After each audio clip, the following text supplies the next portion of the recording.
एक बादशाह था। उसकी फौज इतनी बड़ी थी कि जब वो निकलता रास्तों पर धूल ही धूल छा जाती। उसके खजाने भरे हुए थे। उसका नाम सुनकर दूसरे राजा भी सोच में पड़ जाते। उसे अपनी ताकत पर बेहद घमंड था। एक दिन उसने इरादा किया कि वो अल्लाह के घर काबा की तरफ बढ़ेगा। उसका मकसद उसे मिटाना था।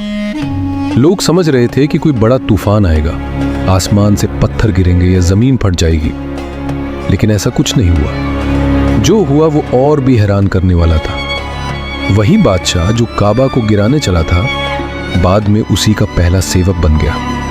उसने काबा की इज्जत की, उसे सजाया और उसकी सेवा को अपने लिए सम्मान समझा। लेकिन कहानी यहीं खत्म नहीं होती।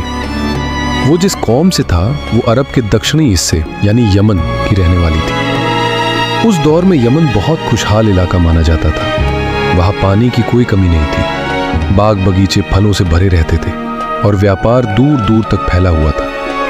उनकी सल्तनत को हिमयार कहा जाता था और उनके राजाओं को तुब्बा के नाम से पुकारा जाता था, जैसे मिस्र के शासकों को फिरौन कहा जाता था। इनमें एक ताकतवर बादशाह था, अबू गरीब असद तुब्बा अल हिमयारी। उसकी फौज बड़ी और संगठित थी।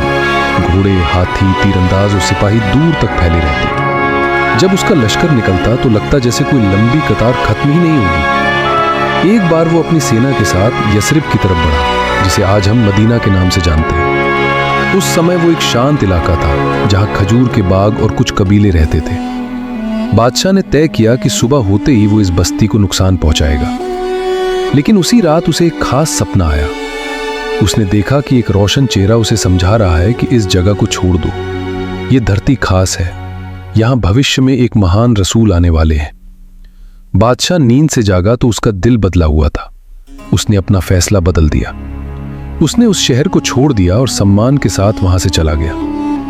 अब सवाल ये उठता है कि जब बादशाह ने सच्चाई को पहचान लिया था तो फिर उसकी कौम पर बाद में बड़ी मुसीबत क्यों आई? इतिहास बताता है कि जब लोग अपनी नेमतों की कदर करना छोड़ देते हैं, आपस में नाइंसाफी बढ़ती है और घमंड हावी हो जाता है, तो खुशहाली टिक नहीं पाती। यमन की वो ताकतवर कौम भी धीरे धीरे अपनी राह से भटक गई। नतीजा ये हुआ कि एक बड़ा सैलाब आया जिसने उनकी बस्तियों और खेतों को तबाह कर दिया। जो लोग कभी अपनी दौलत और ताकत पर इतराते थे, वही पानी के सामने बेबस हो गए।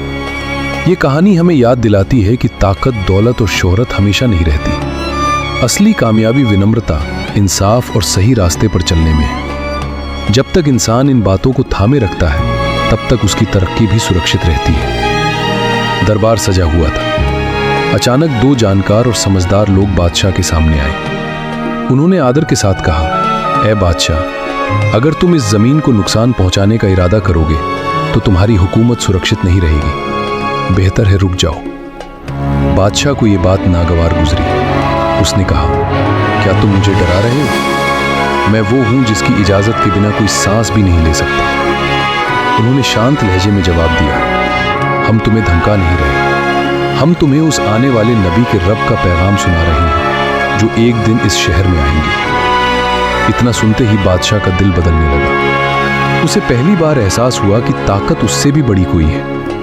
उसने अपने कदम पीछे खींच लिए और अपनी फौज को रुकने का हुक्म दे दिया। लेकिन कहानी यहीं खत्म नहीं हुई। कुछ लोगों ने उसके कान भरने शुरू किए। उन्होंने कहा, अरब में एक घर है जिसे काबा कहा जाता है। लोग वहां कीमती चीजें चढ़ाते हैं। अगर उसे अपने कब्जे में ले लिया जाए तो पूरा अरब झुक जाएगा। बादशाह के मन में लालच जागा। उसने रुख मक्का की तरफ कर दिया। लेकिन जैसे ही वो काबा की सीमा के करीब पहुंचा, अचानक वो बीमार पड़ गया। उसका शरीर कमजोर हो गया, आंखें बुझने लगीं, सांसें भारी हो गईं। फौज घबरा गई। हकीम आए, इलाज किया, लेकिन कोई फायदा नहीं हुआ। तभी वही समझदार लोग फिर उसके पास पहुंचे। उन्होंने पूछा, सच बताओ, तुम्हारे दिल में क्या इरादा था? बादशाह ने धीमी आवाज में कहा, मैं इस घर को गिराना चाहता था। उन्होंने जवाब दिया, यह अल्लाह का घर है। इसकी हिफाजत इंसानों की फौज नहीं, खुद रब करता है। अगर बचना चाहते हो तो अपने इरादे से तौबा करो। कहा जाता है कि जैसे ही बादशाह ने सच्चे दिल से अपना इरादा बदला, उसकी हालत सुधरने लगी। बीमारी दूर हो गई। फिर वो काबा में दाखिल हुआ। इस बार एक घमंडी शासक की तरह नहीं, बल्कि एक विनम्र इंसान की तरह। उसकी आंखों में आंसू थे। उसने माना कि उससे गलती हुई थी। उसने सिर्फ जानवर। तफसीर इब्न कसीर के मुताबिक तब्बा ने सच्चे दीन को स्वीकार कर लिया था। उसने अपनी कौम को भी उसी राह पर बुलाया, लेकिन उसकी कौम आग की पूजा करती थी और बुतों को अपना खुदा मानती थी। जब उसने उन्हें समझाया तो वे हंस पड़े, बोले, बादशाह बूढ़ा हो गया है, अब नई बातें कर रहा है। तब्बा ने कहा, तुम रास्ता भूल चुके हो, एक अल्लाह को छोड़कर पत्थरों के आगे झुक रहे हो। आखिरकार उन्होंने फैसला किया कि सच और झूठ का फैसला एक पुरानी रिवायत के मुताबिक होगा। यमन में मशहूर था कि पहाड़ से निकलने वाली आग जालिम को जला देती है और सच्चे को छोड़ देती है। पूरा इलाका इकट्ठा हुआ। एक तरफ बुतों के मानने वाले लोग थे, दूसरी तरफ तब्बा और उसके साथ कुछ आलिम। रिवायत के अनुसार आग निकली और सीधी बुत परस्तों की तरफ बढ़ी। उन्हें नुकसान पहुंचा और फिर तब्बा के पास आकर ठंडी हो गई। लोगों पर साफ हो गया कि सच किसके साथ है। लेकिन कहानी यहीं खत्म नहीं हुई। तब्बा के इंतकाल के बाद उसकी कौम फिर पुरानी राह पर लौट आई। फिर से शिर्क, फिर से नाइंसाफी। धीरे धीरे हालात बदलने लगे। सबसे पहले असर खामोशी से दिखा। पानी कम होने लगा, बाग सूखने लगे, जानवर कमजोर पड़ने लगे। लोगों ने कहा, यह तो मौसम का उतार चढ़ाव है, हर साल होता है। मगर दिन बीतते गए और हालात सुधरे नहीं। कुछ लोगों ने याद दिलाया कि शायद ये हमारे गलत कामों का नतीजा हो सकता है, लेकिन घमंड बाकी था। उन्होंने कहा, हम ताकतवर हैं, हमें किसी की जरूरत नहीं। यहीं से गिरावट तेज हो गई। फिर एक दिन भयानक सैलाब आया। पानी आम बारिश की तरह नहीं, बल्कि तेज धारा की तरह उतरा। खेत, घर, इमारतें सब बह गए। जो इलाका कभी खुशहाल था वो उजाड़ हो गया। जब मुसीबत सामने आई तो लोग घबराए, मदद के लिए पुकारने लगे।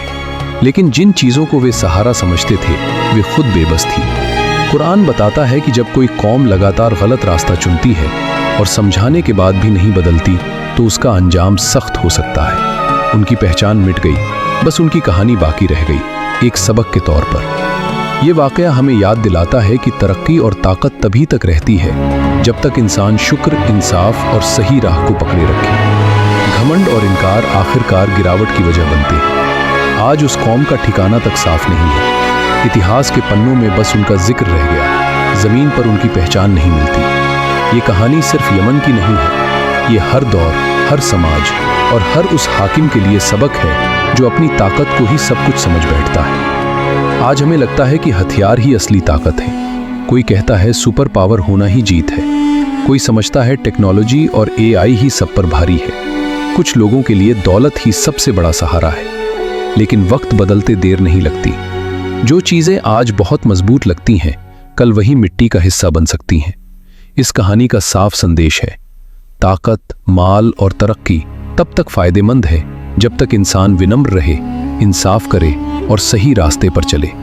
घमंड और लापरवाही हमेशा गिरावट की शुरुआत बनते हैं। अब आप बताइए, इस पूरे वाकये से आपने क्या समझा?